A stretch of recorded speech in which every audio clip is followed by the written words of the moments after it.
Kung ikaw ay masugid na tagapanood ng NBA, tiyak na alam mo ang sikat na turnaround fadeaway shot na kagaya ng ginagawa ni na Michael Jordan at ni Kobe Bryant. Over Mason and drills it. Now, mentally, Michael will make a note of that spot on the court, and the next Italian as he goes by the bench inside. Murphy knocking it away and draws the Laker foul. Pero alam nyo ba na sa PBA, may isang tao na palang una nang nakagawa niyan? Siya ay walang iba, kundi si Fortunato o mas kilala sa tawag o pangalan na Atoy Koo. Sa PBA, naging trademark niya ang turnaround fadeaway jump shot, kaya naman hindi may tatanggi na isa siya sa mga legendary PBA player na minahal ng maraming mga tao dahil sa kanyang good attitude sa labas man o loob ng basketball court. Ayon pa noon kay Atoy Koo, mas pinapanood daw ng mga tao ang PBA noon kaysa sa PBA sa ngayon, lalo na sa tuwing sasapit ang finals. Nagsimulang maglaro ng basketball si Atoy Koo sa isang paliga sa Pasig habang taong 1970 nang siya ay pumasok sa Mapua. Siya ang pinakasikat na player at Hall of Famer sa naturang eskwelahan. Siya lang naman ang back-to-back MVP sa 1970 at 1971 championship. Ayon pa sa kanya noon, kapag hawak na umano niya ang bola ay para lang siyang kumakain ng lechon dahil masarap daw sa pakiramdam ang paglalaro. Bago siya pumasok sa PBA ay naglaro muna siya sa Crispa Team MICAA. Taong 1975, unang laro pa lamang niya sa Crispa Redmanizers, siya ay nakapagtala na agad ng 34 points. 1976 naman ay walang nag-akala na makukuha nila ang Grand Slam. Noong taon na iyon, ang mga star players ng Crispa ay naglalaro pa para sa national team at parang nasa middle season na nang sila ay makabalik. Ang Games 1 at 2 ay nakuha ng Toyota, subalit pagbalik nila ay nakuha nila ang Game 3 at doon na-realize ni Atoy Koo ang kahinaan ng Toyota at sa Game 4 sa pangunguna niya at ng iba pang mga star players naging tabla na ang laban. Napagtanto din ng Crispa na nakasalalay sa kapangyarihan ni Atoy Koo ang kapakanan ng team at sa Game 5 nakakuha si Atoy ng game-high 39 points. Ayon sa kanya ay walang nakakapigil sa kanya noon. Ang mga nagbabantay sa kanya ay mga defensive players pa pero hindi yan mapigilan ng momentum ni Atoy. Nakuha nila noon ang ika-4 na panalo o ang Grand Slam ng Crispa. Ang plano ni Coach Baby Dalupan ay hindi talaga kasali si Atoy sa master plan. Pero siya ang number 1 masterpiece sa Grand Slam niya ito. Naging remarkable pa nga ang Crispa dahil na-extend nila ang panalo hanggang 6 na straight titles hanggang 1977 tapos ay lagi pang Toyota ang kanilang kalaban.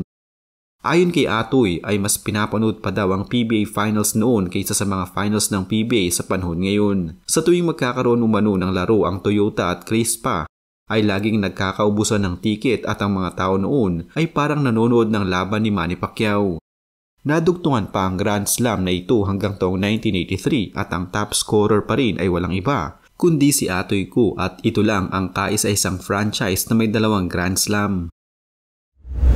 Taong 1985 hanggang 1986, si Atoy ay napunta naman sa Manila Beer kasama niya dito si Mon Fernandez at Yoyoy Villamin dahil ang Crispa ay nawala na sa taong ito.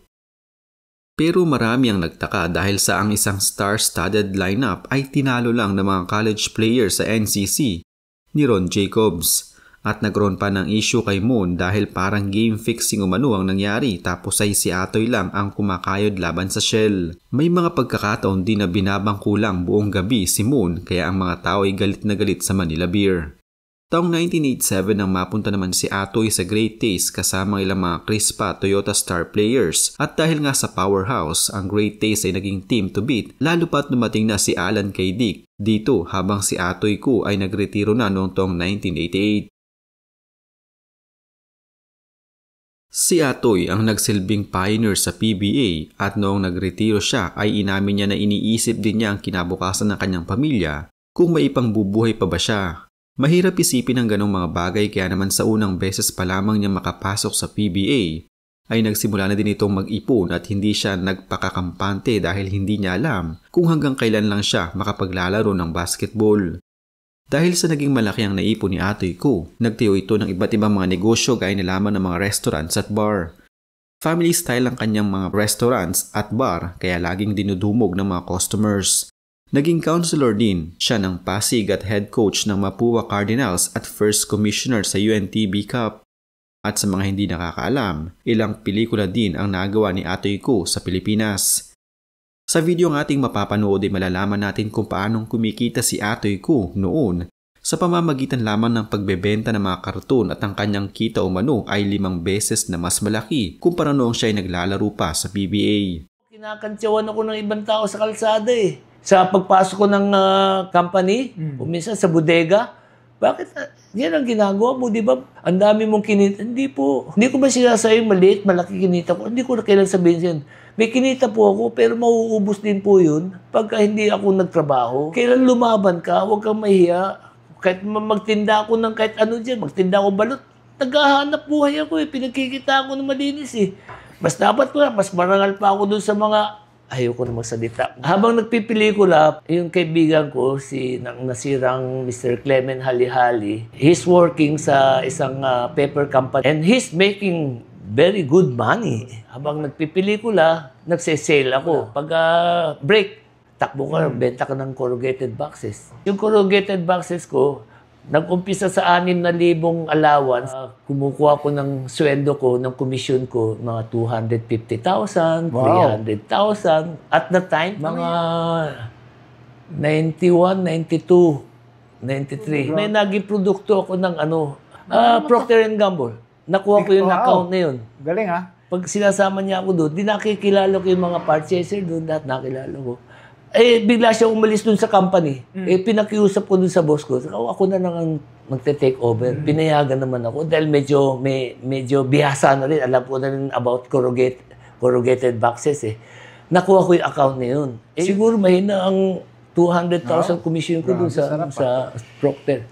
Nakaipon ako ng konti sa pelikula, sa Procter. Yun sa mga player na natapos ang PBA, ang career nila, parang ang tingin ko, hindi sila lumaban. Nahiya silang lumabas na lumaban sa buhay. Lumaban ako, sinasabi ko, kinakantsawan ako ng ibang tao sa kalsada eh. Mauubos yung naipon kong pera kung di ako maghahanap buhay. Kaya yun ang sinasabi ko, sana maging inspirasyon. Kailan lumaban ka, huwag kang mahiya. Kahit magtinda ako ng kahit ano dyan, magtinda ako balot. Naghahanap buhay ako eh. Pinagkikita ako ng malinis eh. Yung lifestyle namin, ng pamilya ko, hindi man masyado nagbago.